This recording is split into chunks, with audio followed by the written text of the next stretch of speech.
Good morning, everybody, and welcome to the Long Island Committee. Sorry we're a little late to start. Do we have any speakers today? Oh, wait, we have one speaker. Okay.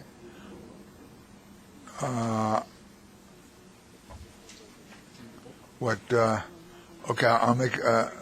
do we have a motion for the minutes? Last meeting? A motion for the minutes last meeting? Okay, second? Okay. Any questions on them? Any corrections? All in favor? Aye. Great. Okay, we'll do the speaker.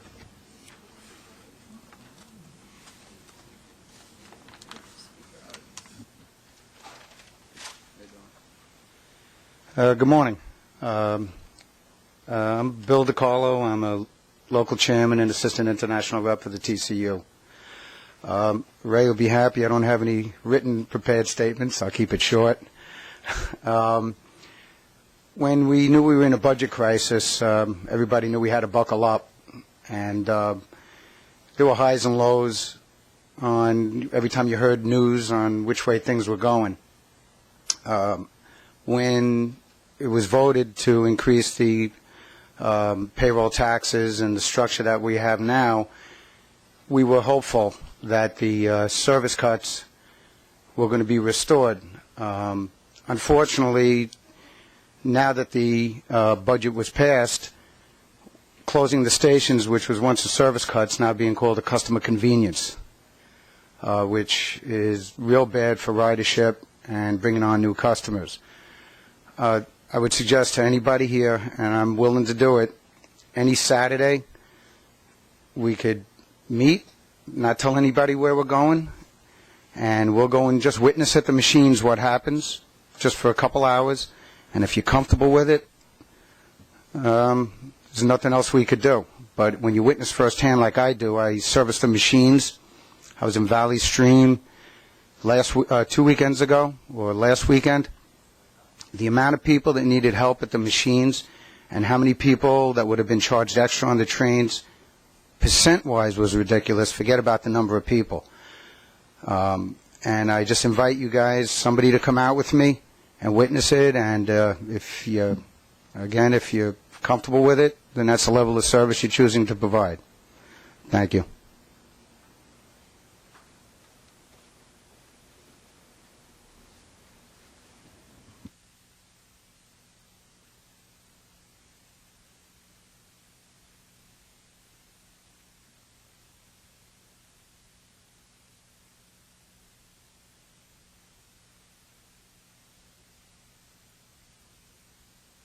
First, Joe. Good morning, Chairman Mack and members of the Long Island Committee. The first item I have is ask the committee approve the minutes of the April 21st meeting. We did all of them. Okay. For the work plan, we added a quarterly report that will keep the committee updated on our progress on bus technology programs. This report is already presented to Transit and MTA Bus Committee as information. We'll present the quarterly report to you for the first time in July. My next item is Operation Performance Report. Overall bus performance was strong. Both AM and PM weekday pullout and completed trips were above 99% for both the month of March and the previous 12 months. MDBF was 2,035 miles in March, which is down 14% from March 2008.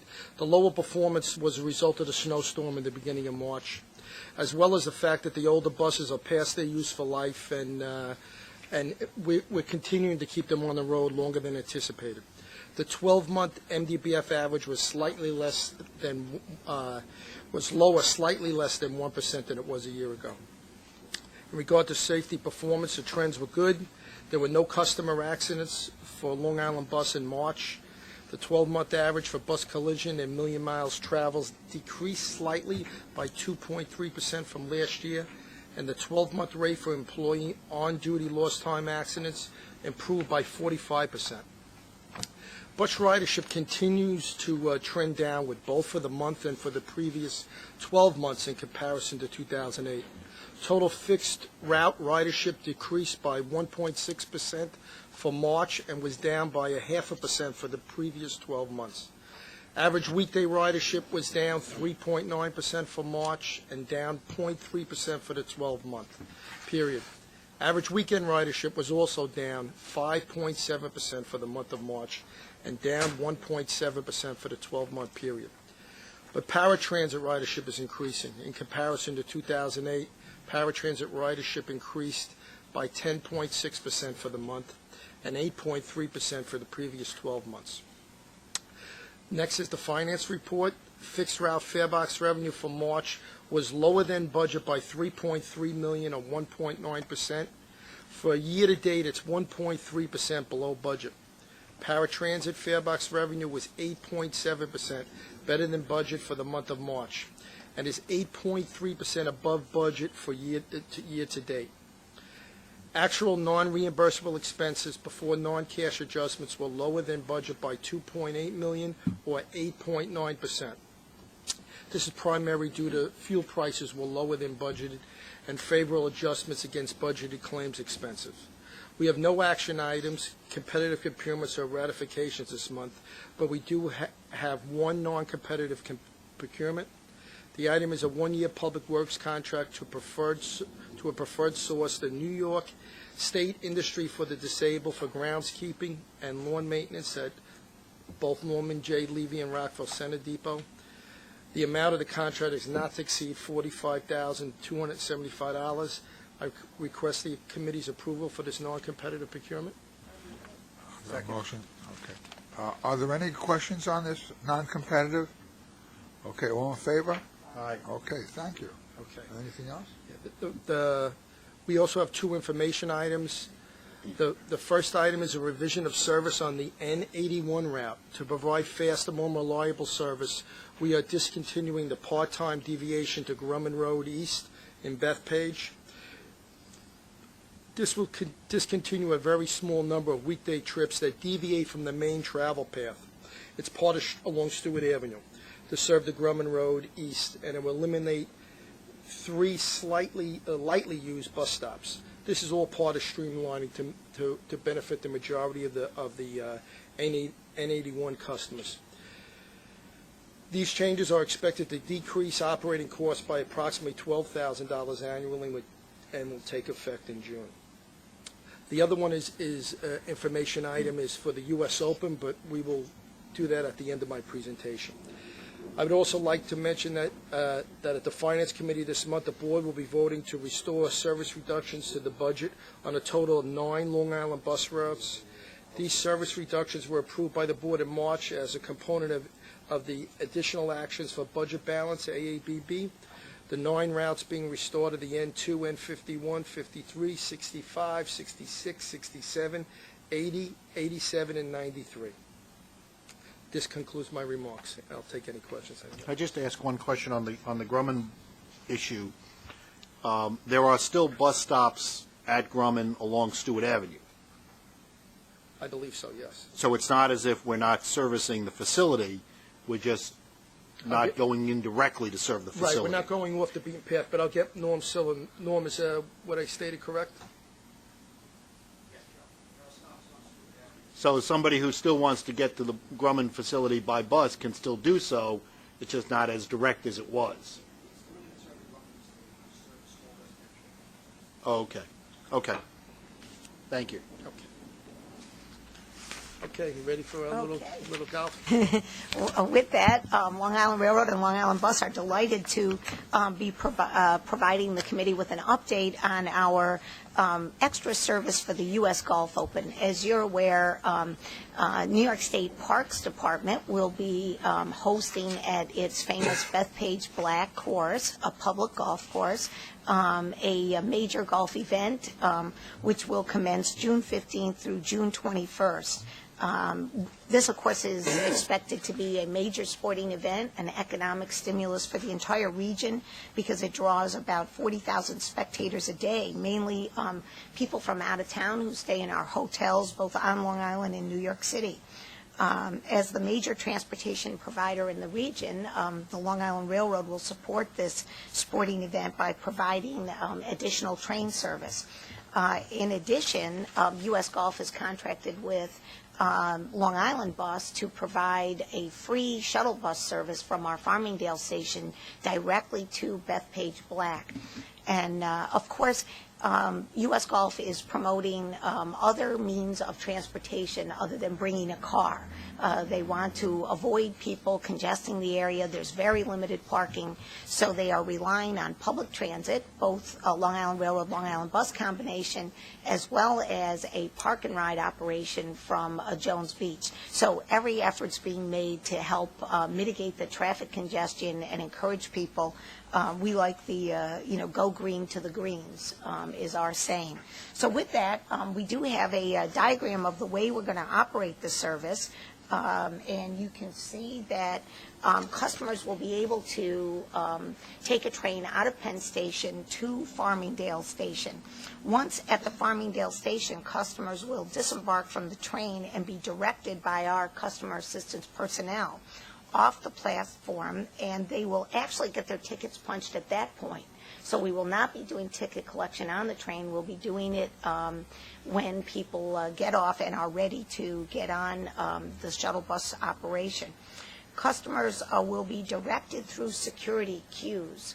And one important element that we're working with U.S. Golf to promote is that people need to leave certain items at home. No cell phones. If you bring a prohibited item, cell phone, electronic device, then you'll be required to check it at a security location before you can board the bus. So for security reasons, all of the precautions will be taken and security checks will be done before people actually get on the bus and travel to Bethpage.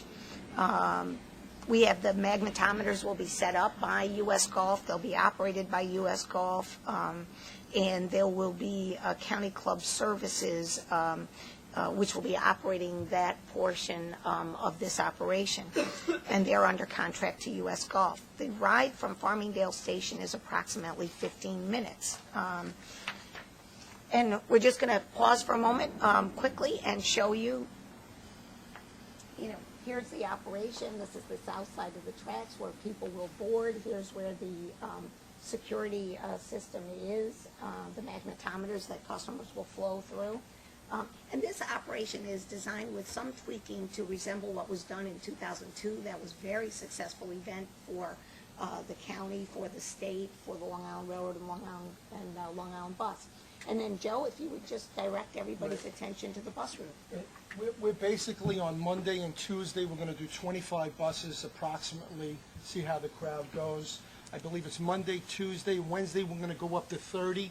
As the Open progresses and more popular players come, we expect the crowds to get bigger and bigger. And we're going to go up to 40 buses on Thursday through Saturday. And we estimate that for the peak hours, the peak 3 hours in both the AM and the PM, the buses are going to move about 22,000 riders for each 3 hour peak period.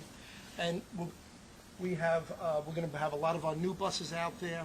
We're also, it's going to be a load and go. We're going to go in the front door, in the back door, and away we go. We have some street closings. We worked very well with the police in the area there to make sure some of the streets are closed, to get the buses through and get them as quickly as possible to the Open, then bring them back again, where they will continue to load and continue to go all day. We expect to run our service from 5 in the morning to 10 o'clock at night as stragglers come off the course. Hopefully there's no lightning, we have nothing but good weather, and we expect everything to go rather well. I would like to compliment New York State Police, Nassau County Police, and of course MTA Police for doing really a wonderful coordinated effort in terms of police support for this operation. We also want to compliment the Village of Farmingdale that's done a really wonderful job of welcoming this operation to the village. They're promoting opportunities in the village as well. We're trying to support that so that, people won't just come through the Village of Farmingdale. They'll take time perhaps to go shopping or have a bite to eat.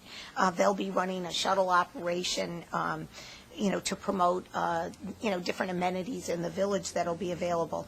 And Nassau County Industrial Development Agency is also working with the village to try to promote, a local economic stimulus, not just one that concentrates on hotel rooms throughout the region. So we're very excited about this service, and, in 2002, there were 165,000 spectators. So it is a major operation, and if you have any questions, we'd be happy to answer them. Anyone, okay? I think it's a great opportunity for the Long Island Railroad and Long Island Bus to showcase what it can do to many visitors and probably many people who live in the region who probably have never taken Long Island Railroad and Long Island Bus. This may be for many people the first time, even though they live in the region, that they will take the train and the bus either separately or as a combination. So it's a great opportunity, and hopefully even those who live in the region will come back and take the train and the bus again, even not going to the U.S. Open. I think that's a hopeful sign in that regard too. And it's it's MTA's contribution to a major event in the region, and that's what we do in that regard. So I'm glad to see everything is working its way out, and I know that's how I went the last time, and that's how I'm planning on going again from Ronkonkoma. It's the easiest. It sure is the easiest way. That's for sure. Yeah, there's no doubt about it. We're going to put our best foot forward. In relation to putting our best foot forward, I just would like to mention that my county executive called me the other day and recommended to me that we should look and move forward on the regional bus, even though the Ravage plan wasn't taken up 100%. But Nassau County is certainly in favor of that, and it would help the whole region out itself. I support that as well, and I think it's long overdue. I know I have had conversations with both County Executive Levy from Suffolk County and members of the state legislature, and we are moving hopefully forward on accomplishing it. It is very important not only to the taxpayers but to the transportation of the region, and we are hopeful that before the state legislature adjourns this year, they will enact legislation to allow MTA to do it, because it's very important to do. And I know from David and our perspective, we, being the county representatives, we strongly support it and will do everything we can to make it happen in that regard. Especially helping the legislature. Yep. Any other questions? Yes? Any questions? Okay. Alina, Long Island Railroad is next.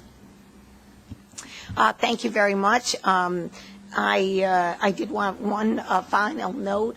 We do have a wonderful joint command center set up, really accommodating, I think, Long Island Bus's needs, Long Island Railroad's needs in the village of Farmingdale, and, of course, a major command site, should we need it, for police activity as well.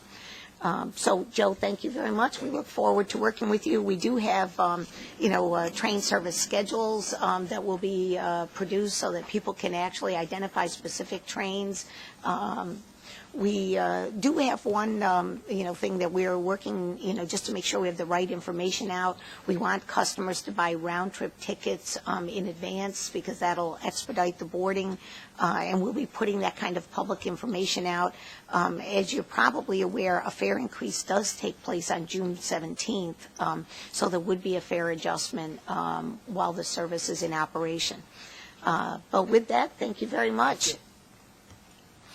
At this time, we would turn to our own agenda. We have one work plan item which is contained under Section 6, Information Items, Bridge Report, and we'll provide it at that time. I would, at this time, turn to Mark for the financial report, but I do want to pause for a moment because we did have a speaker, Billy DiCarlo, address the ticket window issue. I want to note that at the last special board meeting of the MTA, there was a very important adjustment reducing the proposed fare increase from 26% down to 10%, which we know our riders, will be very happy that they're not facing such drastic fare increases. But at the next board meeting, there will be an action proposed in front of the board on May 27th to restore train service. And Long Island Railroad had identified train service that was scheduled to be reduced. In fact, one important element of our service is already not being offered, which is the Belmont service. So we will be back in Belmont service if the board takes action on the 27th. We would be ready to recommence that service on the 28th. And we look forward to publicizing that and letting the public know that pending board action, that train service will be back in effect on May 28th. With regard to the additional actions, which the speaker did mention, ticket windows were listed under the customer convenience section of what we commonly refer to as AABB, additional actions for budget balancing. And we are required to continue progressing those financial reductions as a cost savings effort. It does make us a leaner operation, but we are also very cognizant of the point that the speaker raised, which is, customers will need assistance on how to buy tickets. We need to plan for a smooth transition at those locations where we are planning to close the ticket windows, and we'll be talking to the labor representative of those employees as well. But right now we are progressing a program that does call for the ticket windows to close. We are expecting financial targets from the MTA, and I think, the board members are well aware that while there was a financial package put together, it was not a complete one that addressed all of the issues that had been identified. So with that, I'm going to turn to Mark for a financial report. Good morning. Page 21 of the book, Long Island Railroad section, starts the ridership report. That contains the March ridership figures. As customary, I'd like to give you some more updated data for April. As you might expect, April was another difficult month. Employment is the biggest driver of our ridership, particularly on the commutation side. Employment was down 2.3% in New York City, in the New York City area compared to the same month last year. In particular, our largest customer segment is professional and business services, which is about a third of our regular riders. That segment of employment was down 3.2% compared to last year. So obviously that's a negative factor. How does that translate into the ridership? Our ridership for the month of April on commutation was down 6.4%. That's by far the worst month we've had on the commutation side. However, it's a mixed bag. On the positive, non-commutation was actually up 2.6%, which is the first time we've seen an increase in non-commutation since late last year. That strong leisure travel performance. Also, there was a change in the when Easter fell this year compared to last year. There may have been several factors for that. But non-commutation was up, so that was a positive sign. So when you take those two together, year-to-date, our total ridership is down 4.1%, commutation down 4.5%, and non-commutation down 3.4%. Versus budget, we're down 1.7%, which again shows that the budget anticipated a large portion of this decrease when we were being conservative when we put the budget together. We're in the process of re-estimating ridership and our revenue estimates as part of the July plan. Certainly MTA asked us to do that. We need to factor in the trends that we've seen thus far this year, plus some of the impacts of the fare increase will be rolling into the new revised forecast. Are there any questions on ridership? Okay, with that, I'll turn to Jerry Ring to talk about the expense budget. Good morning. The Railroad's financial report for March can be found on page 6 of the Railroad section of the book. With respect to revenue, total revenue was unfavorable to budget through March by 11%, both for the month of March and year-to-date. Farebox revenue for March totaled $39 million, but was 3% or $1.3 million unfavorable. And this I'm going back to March data, which is in the financial report. Capital and other reimbursable revenue through March was under budget by $16 million or 30%. This is due largely to the timing of purchasing and receiving eSide access related material as compared to the budget schedule. Shifting to expenses, expenses were favorable to budget for March and year-to-date. Before factoring in depreciation and other non-cash items, expenses were favorable in March by 13% and year-to-date by 9%. Labor remains favorable to budget with an actual year-to-date favorable variance of 1% or $2 million. The report that you're looking at notes a slightly larger favorable variance. This is due to a technical issue that overstated the budget for March, but will be corrected in a subsequent month. Non-labor is favorable to budget year-to-date by 23% or $24 million. This is due to the timing of certain initiatives, including the purchase of the eSide access related material that I mentioned above. There are no major budget issues to report at this time. The resulting farebox ratio is 39% for March, which was 3 percentage points higher than the budget assumed. Are there any questions? Thank you. Okay, with that, we're going to turn to Ray Kenny for the status of operations. While April was a disappointing month in some of our commutation ridership, which we do think was attributable to, some of the religious holidays in the month, it was a very important and exciting month operationally, and I turn to Ray with that news. Thank you, Helena. And the operating report starts on page number 28. And the overall on-time performance for April 2009 was 96.65%, and that's an all-time record for any month in the past 31 years of the same record keeping. Oh, we like good news. So that means less people are on the train, but those people are on the train are getting there Getting there faster. service. That's the context in which we're doing. A new law of physics. All right, April's AM on-time performance was 98.16%, and the PM OTP was 95.87%, and April's off-peak on-time performance was 96.47%, and that is a new record for an April. The year-to-date overall on-time performance is 95.59, which is also a new record, and the year-to-date AM on-time performance is 95.21, which is also a record. And the year-to-date off-peak on-time performance is 96.47%, and also a record. There were 12 100% rush hours during April, 8 in the morning, 4 during the PM, and that ties the current record. And year-to-date, there have been 28 100% rush hour periods, which sets a new record. AM car availability was met each day. The MBDF goal was reached for the total fleet, and the M7 MDBF exceeded the increased goal of 300,000 miles. In terms of special service, we had the opening day on April 13th at the new Citi Field Stadium and at our station, Mets Willets Point, where we handled about 15% of the gate, and it was a sellout crowd of 44,000 fans.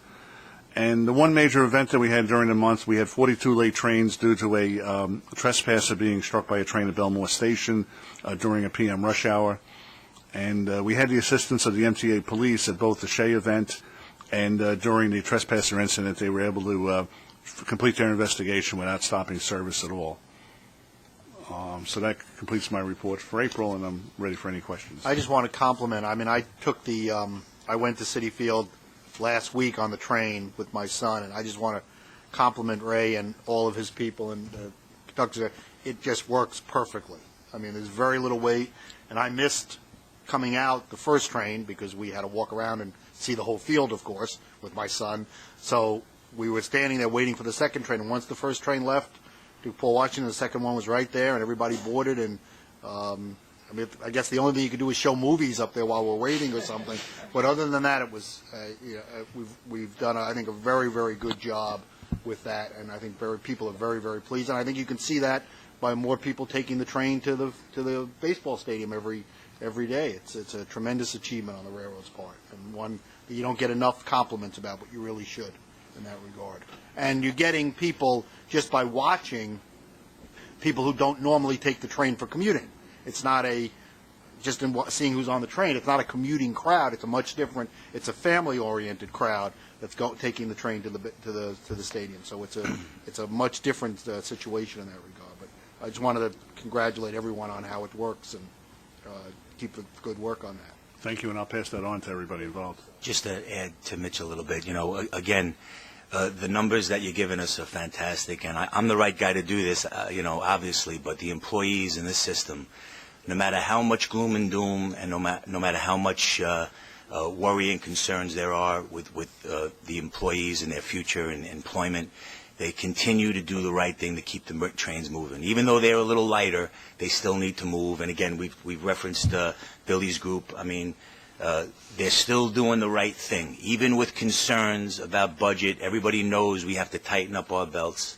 And the employees are not working in an angry, belligerent way. They're working hard, and they're doing the right thing to support the efforts. And I really, really think the employees deserve a lot of credit. Again, I'm the right guy to do it. I'm the labor guy, but it's true. They're just doing the right thing day in and day out.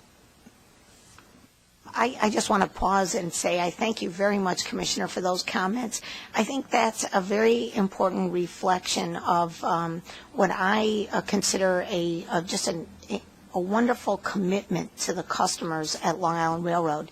And, while I've only been there just about, 2 years, I have learned in examining some past incidents that was not always the case, that there were times when labor and management perhaps were facing tough times, and then the customer got the direct impact of the controversy or the tension that was going on.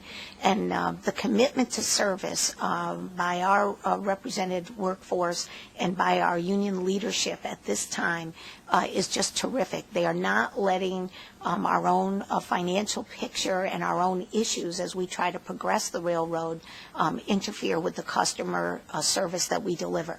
And I can't express my appreciation enough to that commitment, that professionalism, and that dedication. And it comes out of train, crews, maintenance, and track personnel. It is a tremendous commitment, to the whole organization in tough times. With that, I am going to note that Kathleen Finneran could not be with us today. She did ask me to note that she would address any questions that came up on her report. It's contained in pages 46 through 49, and she asked me to just note that if you look at the January through April numbers, we're not seeing any, great changes from that same period last year. And with that, we now turn to the capital program report, and we have Kevin Tomlinson who will give that, and that's at page 50. I do want to note that in the capital program report, one item listed is the Mainline Corridor Improvements Project. My staff is still developing a priority list on what would be the short-term improvements, and we're not quite ready yet to present that to the committee. I'm still tinkering with the priorities, so we'll come back to you on that. But with that, Kevin, if you'd go forward. Thank you. Good morning. The capital program highlights are found in Section 5 and includes one milestone for this month, the start of the Jamaica Interlocking Reconfiguration Study. The standard project updates for the Central ISEP Police Facility, Atlantic Avenue Viaduct, East Side Access, and the Atlantic Terminal are found on page 51. If you have any questions, I'd be happy to answer them.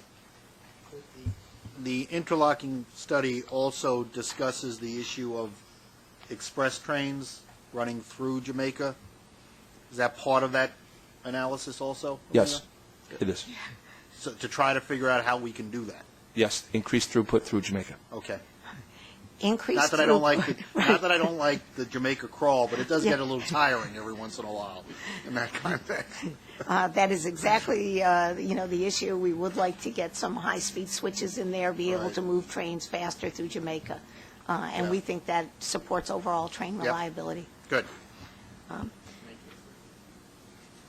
Okay, and with that, we're going to turn to our procurements, and that is on page, I just want to make sure, I'm sorry, I'm at information items, item number 6 in the agenda. And we did have our bridge program information as a work plan item, and that's at page 60. I'm very pleased to note that we did spend some time putting together an overview of what we're trying to achieve in our bridge program so that you would understand the three-prong components of the bridge program. We're going aggressively after federal highway money. We, of course, have MTA capital program rehabilitation money for bridges, and we are dedicating some portion of Long Island Railroad operating funds so that with a three-prong program, we can develop a long-term bridge rehabilitation program that is less dependent on inspection and response. We'd like to get to more scheduled maintenance and more regular intervals. As you can see, we have, this is an asset category where we just have numerous bridge and viaduct structures, and this is a major component for us to remain constantly programming the dollars, moving forward on how we spend them, and attending to a bridge maintenance program that I think is slightly more aggressive as we've laid it out. If you have any questions, we'd be happy to answer that. Okay, now we are actually ready for procurements, and that there is one in the section that identifies a joint procurement being led by Metro North. That's on page 60. We just provide it as an information item because they're the lead agency. It is for equipment that will cover both Metro North, Long Island Railroad. It's with Hogan, and it is rail drills, rail saws, and various other equipment. And then with regard to our regular procurements, there are 7 procurements in this month's package, and they total $60.6 million, which includes one item that we apologize, it's not in the book, but we distributed it yesterday by email and as a handout today. Let me take the non-competitive procurement items first.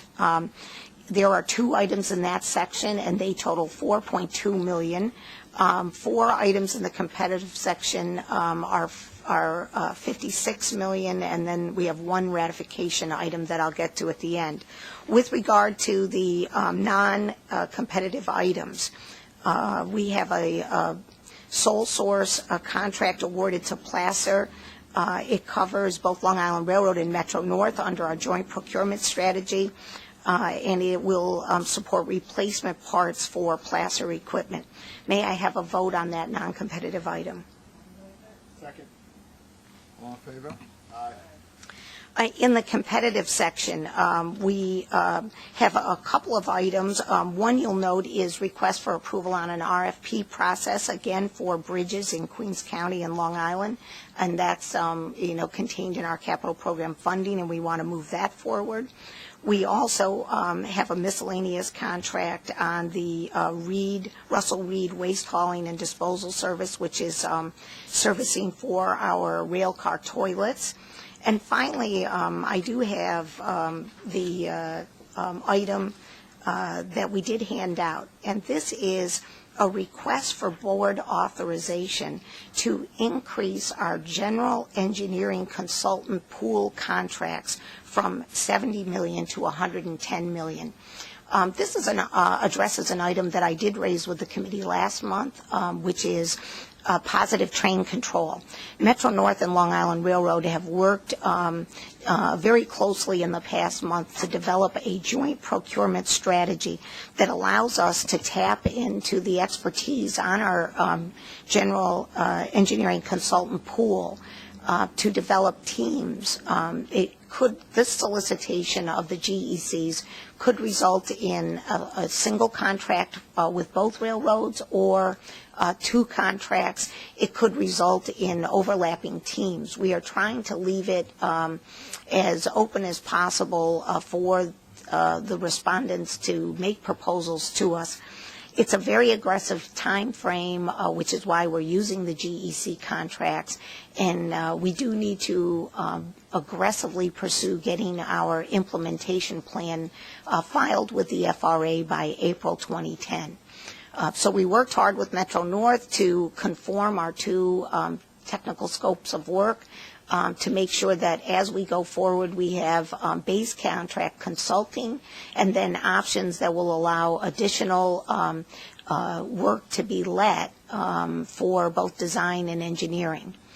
Do you have any questions on, the approach that we've outlined?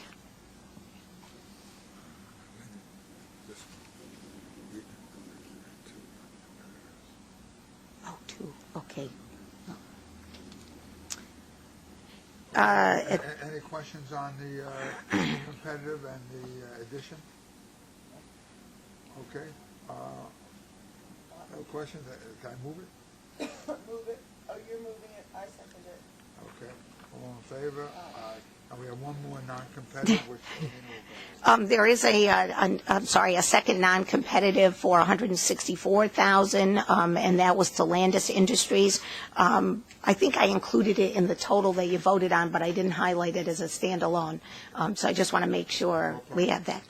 And then finally, I have one important ratification that I would like to highlight for the committee, and it involves a report as well to you on our derailment, which occurred on November 23rd.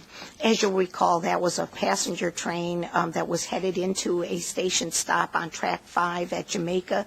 The last three cars of the train derailed and actually proceeded on other track as the train continued to move into the station.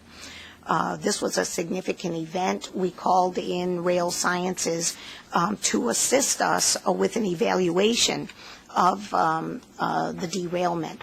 And Rail Sciences provided some very important information for us, an assessment. We went through a reenactment. The two most significant contributing factors to this derailment can be categorized in two areas. First is what is known as coupler angularity. Based on the reverse position of the switch, the train, as it was headed into Jamaica, actually had a portion of the train, and I'm just going to give you just a simple demonstration because this is what they gave me, of the train, the first portion of the consist headed this way, and the last three cars not quite making the reverse move yet, so stopped in this position. The last three cars were actually on power, and the front of the train was not on power. So when the train accelerated to move into the station, there was a slight sense of pushing by the last three cars, which, because of the angle of the coupler, had the effect of pushing, the cars up. The second contributing factor that Rail Sciences identified was what is known as the coefficient of friction. And in just, layman's terms for us, that would be dry rail. That the combination of the two things, the dry rail and this just momentary stopping of the train with the coupler in this particular position, if either one of those factors hadn't been present, we wouldn't have had a derailed train. But the two of them combined, Rail Sciences said, contributed to what is known as a wheel climb, where the wheel just came right off the rail. Rail Sciences work is still continuing for us because they made some recommendations on short-term and we've been operating under those since the derailment. We have stopped all train movement through switch 73 in the reverse position.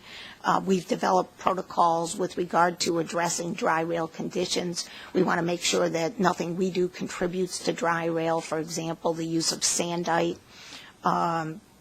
We also are looking at our overall rail lubrication plan, and we do have assistance on that as well. But with regard to the longer-term recommendations, one important aspect that Rail Science has said is we better go look anywhere else to see if we would have, similar conditions with coupler angularity. And we identified one additional location, not exactly the same and not to the same degree and grade, but similar enough that we wanted to take another look at it, and Rail Sciences continues to assist us with that. I will say that Rail Sciences has done an outstanding job of assisting us in a very complicated and technical analysis, and very important for rail safety. We do ask for ratification of their contract. It was $33,000, and they've done an excellent job of coming in to assist us. We will ask you for a vote on that, and of course, we'll keep you updated. Second. All in favor? Very good. We'll be getting a written report from them? Yes, yes, Of their work? yes. And for the second portion, I already have, recommendations in writing and an analysis of the coefficient of friction from them, but the second portion as well. And with that, I did want to note that we're at the conclusion of our meeting. I'm headed out today to Huntington Station, and I'm delighted to say that we are celebrating the 100th anniversary of the opening of the Huntington Station.